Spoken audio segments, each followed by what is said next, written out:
Bismillahirrahmanirrahim. Rabbi اشرح لي صدري ويسر لي أمري واحلل عقدة من لساني يفقهوا قولي. Una educación para la descolonización.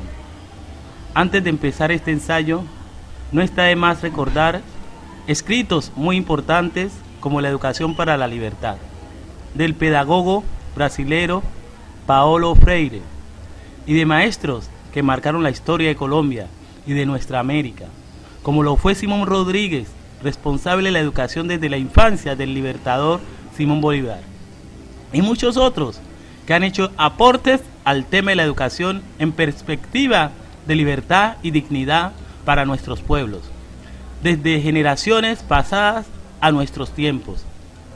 Pero bueno, ¿por qué hablamos de esta clase de educación? ¿Acaso cómo es la educación que hemos recibido por siempre? La educación que hoy reciben nuestros chicos y chicas es muy diferente a la que hemos recibido nosotros y las generaciones anteriores. Veamos, para nadie es desconocido que nuestro continente hace más de 500 años fue asaltado por expedicionarios españoles. Su presencia en tierras del Abya Yala, antiguo nombre del continente americano, que en lengua de la cultura cuna significa territorio salvado, tierra madura, tierra en florecimiento, trajo consigo toda clase de efectos propios de la colonización: saqueo a la riqueza natural, esclavitud, muerte, violaciones, enfermedades extrañas e incurables, sometimiento físico de comunidades ancestrales y de sus creencias, mercadeo de seres humanos traídos de África. Sobre esta, a una incalculable barbarie, nos impusieron creencias religiosas, estructuras de poder, capas sociales, formas de relacionarnos, que luego todo esto con el transcurso de los tiempos se convirtió en cultura. El aniquilamiento de la cultura ancestral, solidaria, humana, de comunidades, de lenguas, dialectos, de hermandad con la madre tierra Pachamama, de construcción colectiva de su presente y su futuro, de sabiduría y conocimiento físico y espiritual, para luego dar paso a la imposición a sangre y fuego de la cultura occidental. La del poder minoritario, sometimiento a mayorías, a la de un Dios en forma de cruz, a la de la explotación del hombre por el hombre, a la del acaparamiento, a la mercantilización y materialización de la vida, a el sometimiento y la subordinación, a la del vicio y la descomposición social y humana, a la del saqueo y misericordia a los recursos naturales, en fin, a la de un sinnúmero de efectos dañinos para la vida de la comunidad, del ser humano y de la naturaleza. Tres vías principales, además de otras, encontramos que la colonia española portuguesa implementó en nuestros territorios para imponerse como nuevo poder y extenderse en el tiempo. La primera, en mi concepto, fue a través de la fe, la religión impuesta, imponiendo una fe religiosa expresada en un Dios en forma de cruz, de espada y unos representantes de este Dios en la tierra, que harán parte de ese nuevo poder. Así se destruye el conocimiento de una cultura llena de sabiduría establecida por la comunidad, en armonía y comunicación con la madre tierra y con el cosmos. Se impuso así un nuevo bien y un nuevo mal. Por ejemplo, es un bien, entre comillas, obedecer de manera sumisa y sin condiciones al futuro poder, pues así se llegará al paraíso, entre comillas. Pero es mal o pecado, entre comillas, revelarse al nuevo orden, al nuevo Dios. El bien y el mal se determinaron según la obediencia a los representantes de ese nuevo Dios que ellos le trajeron. Para este logro era necesario aplastar la sabiduría y el conocimiento espiritual existente. La segunda vía fue a través de las armas y la represión, la Biblia y la espada, entre comillas. El que se resistía a aceptar la religión importada se encontraba con la espada, con la muerte. Para ello estaban las armas del ejército conquistador, compuesto por los delincuentes más sanguinarios de España, para conseguir más adeptos y fieles a la religión de la salvación, pues así lo mandataron el patronato de los reyes católicos de España, Fernando II de Aragón e Isabel I de Castilla. lo que no se lograba colonizar a través de la fe. Se imponía y se obligaba con las armas. La tercera vía que posteriormente ayuda a perfeccionar la colonización en Latinoamérica fue la educación. La educación es también instrumento de colonización. Los encargados de la educación latinoamericana fueron los sabios y los clérigos de la religión católica, quienes para lograr el cometido colonizador satanizan y criminalizan a la sabiduría y al conocimiento colectivo ancestral. Aquellos que se negaran a la nueva educación, al nuevo conocimiento y por tanto persistieran en sus diabólicas costumbres rituales y enseñanzas, le esperaba la hoguera para así salvar, entre comillas, sus almas del infierno. Pues el nuevo poder, entre comillas, estaba para salvar almas, entre comillas, y liberarnos del pecado. Llega para ello la llamada Santa Inquisición Santa, que no fue más que otro periodo macabro dentro del extenso tiempo de la colonia ibérica, para el aniquilamiento de la perseverante sabiduría y el conocimiento individual y colectivo de nuestros pueblos originarios y la de aquellos negros importados, secuestrados y vendidos en calidad de esclavos desde el norte de África.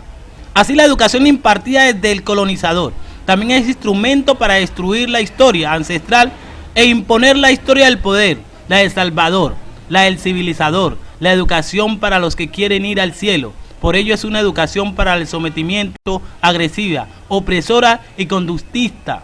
La época de la colonización española trae consigo injerencia europea y en el campo de la educación sin duda ejerce fuerte influencia.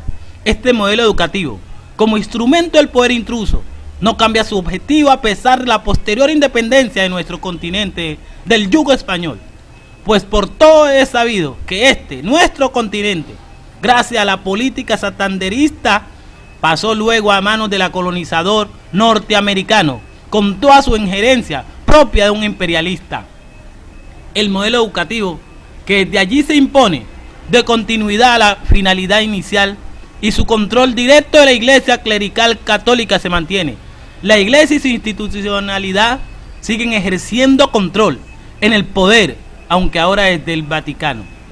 A casi 200 años de esta nueva forma de sometimiento económico, social, cultural, educativo, militar de nuestros pueblos al poder interno imperante y al imperio norteamericano, podemos afirmar, para el caso de nuestra patria chica, que aún no hemos dejado de ser colonia ni un instante desde el 12 de octubre de 1492. No es apresurado afirmar que a pesar de nuevas constituciones políticas, de ya no ser el país del Sagrado Corazón 1886, de nuevos protagonistas en la esfera político-electoral, de la diversidad religiosa, del supuesto reconocimiento a la diversidad étnica y cultural, del avance de la ciencia, de triunfos deportivos, de crecimiento de movimientos sociales y populares, de insurgencias armadas, de acuerdos, negociaciones, desmovilizaciones de estas. A pesar de estos y muchos más cambios, aún seguimos siendo colonia, seguimos siendo un Estado y un país sometido a la injerencia económica, política, diplomática, militar, cultural de las políticas del Estado norteamericano y del capital transnacional sionismo. Una educación colonizadora oculta el pasado y la historia para así inventar la del poder. En tanto hace perder identidad, quiebra el sentido de pertenencia y abona así el terreno para el sometimiento, la dominación e instrumentaliza la sociedad haciéndola soporte, robustecimiento de su poder económico, que en sí es el fin del mismo imperio. En este orden de ideas, entendemos la educación como una estrategia para la descolonización a la que nos referimos. ¿Cómo podemos hacer una educación para la descolonización? Lo primero que debemos hacer para construir una propuesta educativa para la descolonización es empezar a romper el esquema tradicional de este modelo educativo tradicional, donde el alumno es un ser sin luz. Debemos construir una relación entre iguales, es decir, entre los protagonistas de la sociedad, llámese niñez, juventud, adulto y el docente como guía, actor de la sociedad y ejemplo ético y humano. Cuando estamos relacionados entre iguales, profesor, estudiante, desencadenamos diálogos de saberes, construcción de conocimientos, pues cada uno es sujeto, es portador de vivencias propios de escenario social del que proviene, mercando con competencia solo en su calidad humana. El profesor no necesita ser opresor para llamar la atención de que es portador de información. La guía con su ejemplo, con sus orientaciones, con calidad de ser sujeta y constructora de una sociedad cada vez más ética. Le da la sabiduría y el reconocimiento que de pronto no se brindaron ni adquirió en la universidad. Así, y solo así, están dadas las condiciones para forjar desde la educación a seres éticos, justos, libres. Contrario a esto, solo se reproduce pequeñez, mediocridad, subordinación, sometimiento. Todo escenario que reconozca al estudiante como maestro y todo maestro como estudiante es un escenario propicio para la construcción de conocimiento. Lo segundo que debemos hacer para construir una propuesta educativa para la descolonización es el reencuentro con nuestro pasado, es recrearnos en el pasado desde el entorno propio de los estudiantes, pasando por el de sus padres y recorriendo y reconstruyendo la historia de sus antepasados y de sus respectivos entornos. Todos tenemos una historia que contar, que recrear, con la cual nos identificamos de manera individual y colectiva. En este proceso de escarbar encontramos nuestras raíces que logran hilarse con la historia del barrio, de la ciudad, de la vereda, del municipio, del departamento, del país, del continente y del planeta mismo. En un proceso educativo descolonizador debemos visibilizar estos hilos que juntan los tiempos y los escenarios que han hecho historia de la humanidad. Así desaprendemos, nos despojamos y nos limpiamos de estereotipos e historias impuestas y avanzamos en encontrar nuestra identidad, elevar el sentido de pertenencia, entendernos y asumirnos como sujetos sociales y superar así el instrumentalismo al que nos han y siguen conduciendo. ¿Qué metodología debemos implementar para erradicar la descolonización de la educación? Dicen nuestros ancestros que la libertad se enseña con libertad, la solidaridad con solidaridad y la igualdad con igualdad. La educación es la llave maestra para la libertad, hermanos. Debemos impulsar y generar procesos de catarsis con los chicos y las chicas desde su entorno familiar y con la sociedad más cercana en la que crecieron. Una educación que deje por fuera el proceso familiar y el proceso social del estudiante. Es incompleta para los fines descolonizadores que nos proponemos. Cada estudiante es un sujeto social y como tal debe ser tratado en todo escenario de la sociedad y en particular en el educativo. La recuperación de la memoria histórica colectiva es un buen paso para construir con soberanía la construcción de nuestro futuro colectivo. No es más que la construcción de futuro con un presente propio y un pasado reencontrado. Todo armonizado, propio y no impuesto. Estudiante, docente y sociedad en un entramado con un fin común. Pongo el caso de la experiencia que estoy viviendo con mis estudiantes, que son profesores desde la ruralidad del río Naya. ¿Qué metodología debemos implementar para erradicar la descolonización de la educación? Dice nuestro ancestro que la libertad se enseña con libertad, la solidaridad con solidaridad y la igualdad con igualdad. La educación es la llave maestra para la libertad. Procesos de catarsis con los chicos y las chicas desde su entorno familiar y con la sociedad más cercana en la que crecieron. Una educación que deje por fuera el proceso familiar y el proceso social del estudiante. Es incompleta para los fines descolonizadores que nos proponemos. Cada estudiante es un sujeto social y como tal debe ser tratado en todo escenario de la sociedad y en particular en el educativo. La recuperación de la memoria histórica colectiva es un buen paso para construir con soberanía la construcción de nuestro futuro colectivo. No es más que la construcción del futuro con un presente propio y un pasado reencontrado. Todo armonizado, propio y no impuesto. Estudiante, docente y sociedad en un entramado con un fin común. Pongo el caso de la experiencia que estoy viviendo con mis estudiantes, que son profesores de la ruralidad del río Naya. El proceso yo asumo con ellos no es válido y no es aportante para ellos si no se tiene en cuenta sus raíces y las razones que tuvieron que venir a estudiar a la ciudad o al distrito de Buenaventura. Hermanos y hermanas, ninguno de los ríos de la costa del Pacífico tienen nombre en castellano, sino en árabe, o un idioma o dialecto africano. Esto nos hace partícipe a que seamos enriquecedores de una historia que aún no se ha recuperado en la totalidad. Y nosotros debemos ser impulsores y partícipes en la apuesta de encontrarla. Quien no conoce su historia está condenado a repetirla. Eso dicen. Yo anexo algo más, o a que lo entierren desconociéndola. ¿Por qué? Uno muere desconociéndola. Muchos morimos desconociendo la historia. Naya en el idioma árabe su significado es el refugio y la salvación. Hagámosle la exaltación adecuada de su significado. Su salvación como sociedad probablemente no está en la sociedad, por tanto mi deber como educador está en potenciar sus raíces para que retornen allí y pongan al servicio de su comunidad lo que recibieron o aprendieron en la ciudad. En esta lógica debe ser una educación para acabar con el desarraigo y se reencuentre con esa sabiduría que hay en su comunidad y en su territorio, que es el amor, la diversidad ecológica, los ríos, el hermanamiento con la naturaleza y con sus coterráneos. Lamentablemente, nuestras comunidades rurales, en una sociedad como la actual, se sienten menos e insignificantes frente a la ciudad, desconociendo su propia sabiduría.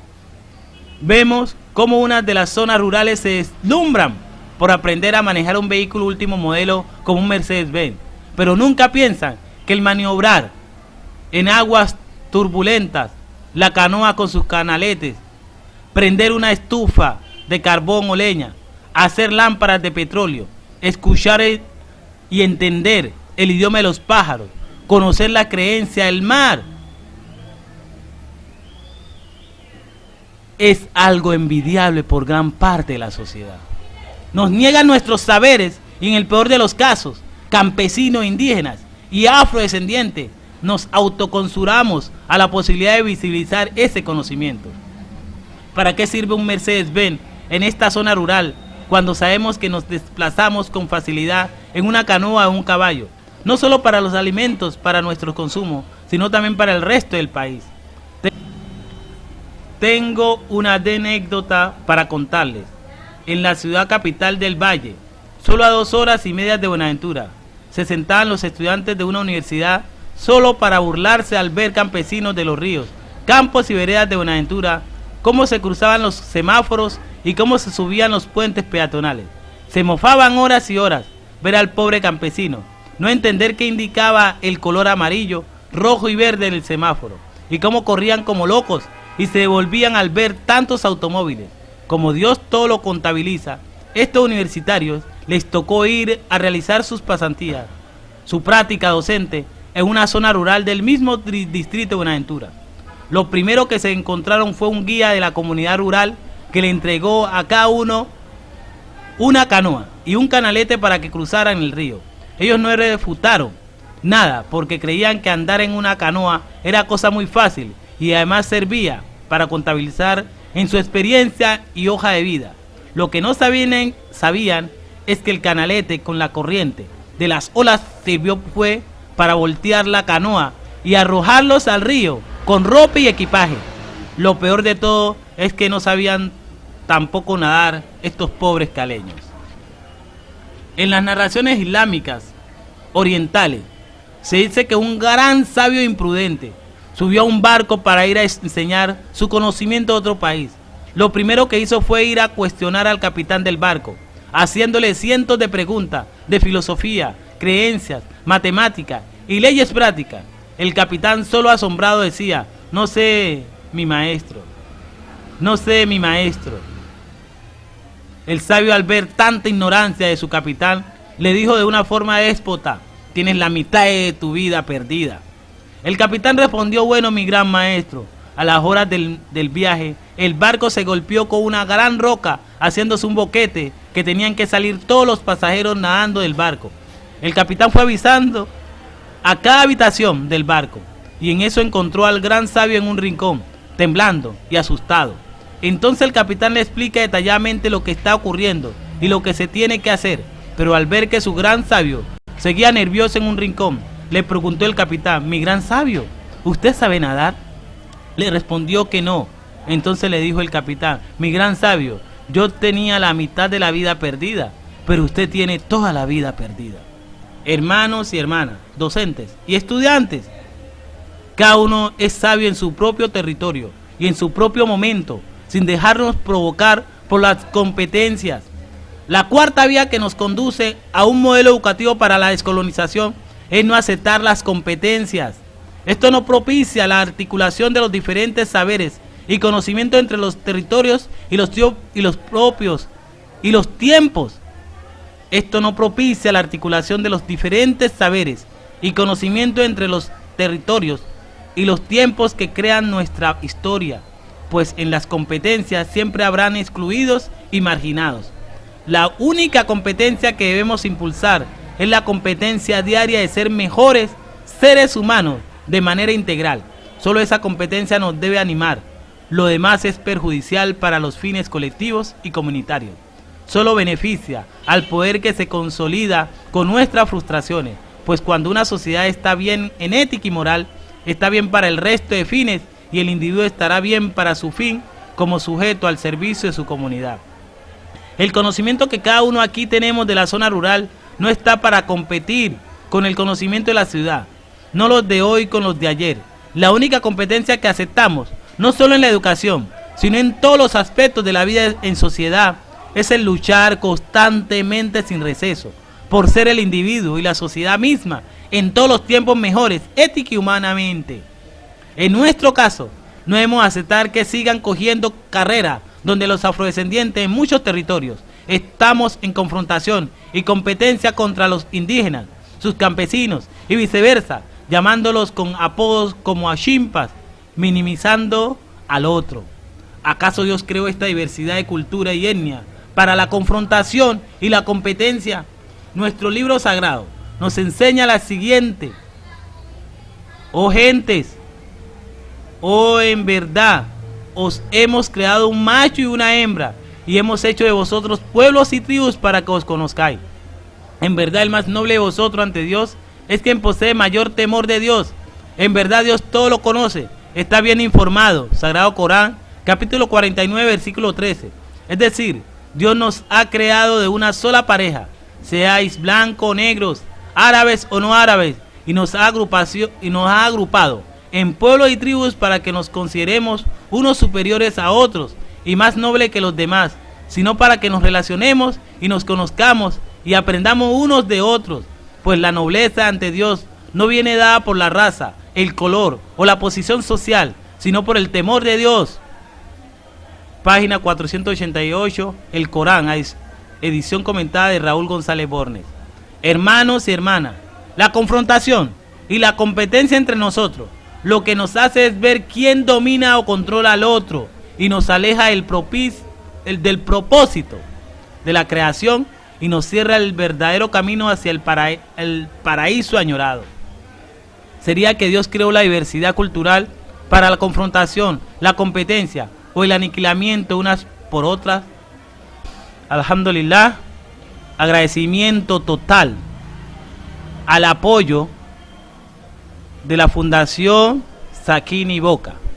Bismillahirrahmanirrahim. Wala serina insana la fijus illa ladina amanu amilu salihati wa tawassaw bil haqqi wa tawassaw bis sabr.